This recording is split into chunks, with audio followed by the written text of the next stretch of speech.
Kim Chu, pinagbabantaan at may death threat pa raw. Mga fans, galit na galit sa mga bashers. TikTok blooper ni Kim, naging source ng good vibes online. Tara, kwentuhan muli tayo.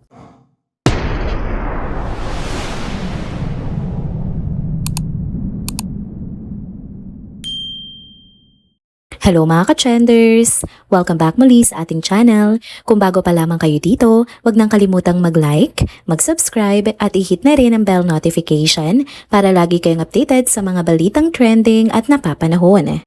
Okay mga ka-trenders, eto na nga ang usap-usapan ngayon sa mundo ng showbiz.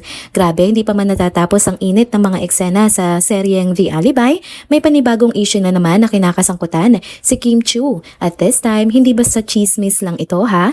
Naku mga ka-trenders, galit na galit talaga mga fans ni Kim ngayon sa mga basher na walang preno kung manlait. Imagine, kahit walang ginagawang masama si Kim, kung ano-anong masasakit na salita ang pinapatungkol sa kanya. Pero ang nakakabahala, may ilan pa raw na umaabot na sa pagbabanta. As in death threat, mga ka-trenders. Kaya nga yung mga fans hindi na nagpapalipas. Isa-isa na nilang iniipon ng mga ebidensya, mga post, messages, at kung ano-ano pang patunay sa mga pagbabanta. Kasi may ilan daw na hindi lang basta nagsasalita ng masama, kundi hinahanap pa mismo ang address ni Kim. Nakakatakot, diba? Kaya marami na ring nananawagan na seryosohin na ito ng kampo ni Kim at kasuhan ang mga taong yun. Sabi nga ng mga fans, kahit sabihin pa ng iba na hanggang salita lang naman yan, iba pa rin kapag may ganitong klase ng pagbabanta. Dapat maging alerto, maging maingat at sabayan ng aksyon. Kasi kahit sino, kapag may banta sa buhay mo, hindi na biro yan. At speaking of Kim, kilala naman natin siya bilang isa sa mga pinakamabait at approachable na artista, di ba? Ilang beses na nating nakita na kahit pagod, kahit galing sa taping o event, kapag may lumapit na fan para magpa-picture, game agad yang si Kim. Hindi niya tinitipid ang oras para sa mga supporters niya. Kaya siguro sobrang protective na rin sa kanya ng mga fans. Kasi nakita nila kung gaano nga siya katotoo on and off cam. Ngayon ang tanong ng marami, bakit nga ba may mga taong galit na galit kay Kim? Wala naman siyang ginagawang masama. Ang iba naniniwala na baka inggit lang talaga ang ugat. Kasi let's be honest mga ka-trenders, napakaganda ngayon ang takbo ng karera ni Kim. Halos lahat ng proyektong ginagawa niya, patok na patok. Tulad na nga lang nitong The Alibi nila ni Paolo Avellino. Paglabas pa nga lamang ng premiere episode noong November 7 sa Prime Video Philippines app, boom agad, diba? Top 1 agad sa listahan ng most watched shows. Solid. Kaya hindi nakapagtataka kung bakit sobrang proud ng King Pao fans. At alam niyo ba kung anong eksena ang sobrang pinag-uusapan ngayon? Yung scene nga kung saan si Stella, ang karakter ni Kim, ay nag-perform ng pole dance. Confident, fierce at napaka-daring. Habang si Vincent naman na ginagampanan ni Paolo ay kitang-kita sa mukha yung paghanga. Grabe, ang lakas talaga ng chemistry nilang dalawa, panalong-panalo. Ito na nga ang pangalawang beses na nag-number 1 ang tambalan nila Kim at Paolo sa Prime Video, ano? Nauna na nga yung linlang na sobrang tinangkilik din ng mga casual viewers. Kaya masasabi talaga na isa nga ang Kim Pao sa pinakamatagumpay na on-screen partners ngayon sa mundo ng show business. Pero syempre balik tayo sa kwento. Sa The Alibi, alam naman natin na ang ginagampanan ni Kim ay si Stella, diba? Isang ex-convict na napilitang maging bayarang babae para mabuhay. Ang bigat nga lang ng character pero grabe ang pagganap ni Kim dito. Talagang ibang-iba sa mga dati niyang roles. Kaya marami ang curious kung hanggang saan pa nga ang kayang gawin ni Stella sa takbo ng kwento. Sa kabila nga ng lahat ng intriga mga ka-trenders, nananatiling matatag si Kim. Imbis na patulan ng mga bashers, mas pinipili niya nga mag-focus sa trabaho at sa mga taong sumusuporta sa kanya. Kaya nga lalo siyang hinahangaan kasi kahit anong gulo sa paligid, steady lang siya. Sabi nga ng mga fans, mas deserve ni Kim ang love at respeto, hindi mga masasamang salita at pagbabanta. Kaya kung may mga taong gusto lang manira, mas mabuting wag na lang nating pansinin, ano? Pero kapag umabot na nga sa pagbabanta, dapat aksyonan agad talaga yan. Kaya ayan mga ka-trenders, lesson learned din to para sa atin. Magandang maging matapang sa opinyon pero dapat may respeto pa rin.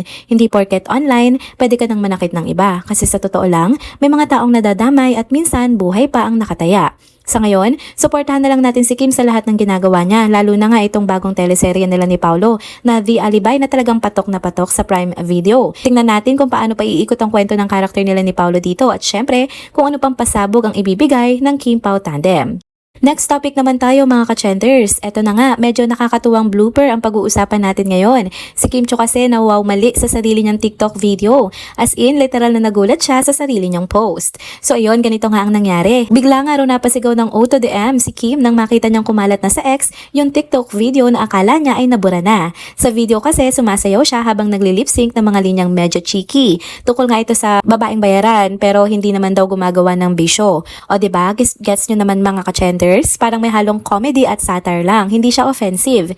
Ang totoo, ginawa lang pala ni Kim yung TikTok na yon bilang part ng role niya sa bagong serye nila ni Paolo Avellino na The Alibay nga, na ngayon ay patok na patok talaga, 'di ba? Sabi nga natin kanina, suot pa nga niya doon yung costume ng character niya sa show. Kaya kung mapapanood mo, halatang in character lang talaga siya. Hindi naman talaga yung tipong nagpapaka-daring, kundi para lang sa portrayal ng role niya. Ang nakakatuwa, hindi pala niya alam na lumabas yung video sa TikTok story niya. Akala niya draft lang. Tapos ayun, biglang nagulat na lang siya nang makita sa ex na pinagpepiestahan na ng mga fans. Siyempre, mabilis sa mga Kim Pao fans dyan, aliw na aliw talaga sila sa kanya. Sabi pa ni Kim sa post niya, quote and unquote, yung matagal ka nang di nag-TikTok, akala ko nabura ko yung ginawa ko, nagulat ako nasa X app na. Anyari? Pagtapos, pagtingin ko, nasa TikTok story pala siya, na post pala. O to the M, akala ko nabura, ha ha ha. Post ko na lang yung bago kong ginawa. Nakakatuwa talaga mga ka-chenders, classic Kim Chiu moment. Kahit may konting oops moment, good vibes pa rin ang dala. Ang daming netizens na natuwa kasi very natural daw si Kim. Walang kaartihan, walang filter, at marunong tumawa sa sarili niyang pagkakamali. Yan talaga ang gusto ng mga tao sa kanya yung pagiging totoo. Tapos, syempre, dahil sobrang viral na naman tong video na to, ang daming nag-comment na gusto nilang makakita muli ng bagong TikTok collab nila ni Paolo Avellino. Yung iba pa nga, sinasabi na dapat si Paolo naman ang isunod sa ganitong klaseng video. Kasi nga naman, ang tagal na mula nung huling TikTok ng Kim Pao, 'di ba? Nasa abroad pa sila noon, na ayon sa chika, napilit lang daw talaga ni Kim si Paolo para sumama. Ang cute nga kasi kahit parang nahihiya pa si Paolo sa TikTok, nagagawa pa rin ni Kim na hilahin siya sa ganitong mga kulitan. Kaya marami tuloy umaasa na baka dahil sa viral na wow mali moment na ito, magbalik TikTok na ulit si Kim and this time kasama ulit si Paolo. At aminin natin mga ka-chenders, kapag nagka-TikTok ulit ang Kim Pao, siguradong magte-trending na naman yan. Kasi kahit simpleng sayaw o lip sync lang nila, lagi ngang may chemistry. Kahit hindi sila magsalita, kilig na kilig kaagad ang mga netizens.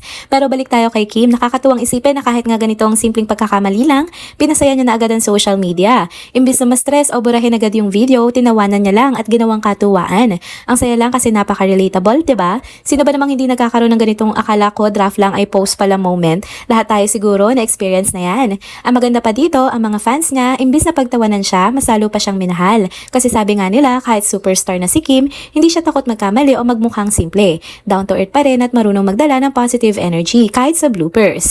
So ayan mga ka-chenders, lesson learned na naman sa atin ito. Bago mag-story o mag-upload, i-double check muna kung naka-draft lang ba talaga o naka-public na. Pero kung sakaling magkamali, gaya ni Kim, chill lang, tawanan lang at gawin na lang good vibes moment. Kaya abangan natin kung susunod nga si Paolo sa mga hirit ng fans na mag-TikTok ulit silang dalawa, 'di ba? Malay mo from wow mali maging wow trending ulit ang Kim Pao. At yan nga mga ka-chenders, isang nakakatuwang behind the scenes moment na naman mula kay Kim Chiu. Kahit sa simpleng blooper, napapasaya pa rin tayo, no? Ganyan talaga si Kim, queen ng good vibes. Kahit may wow mali ending, good vibes pa rin.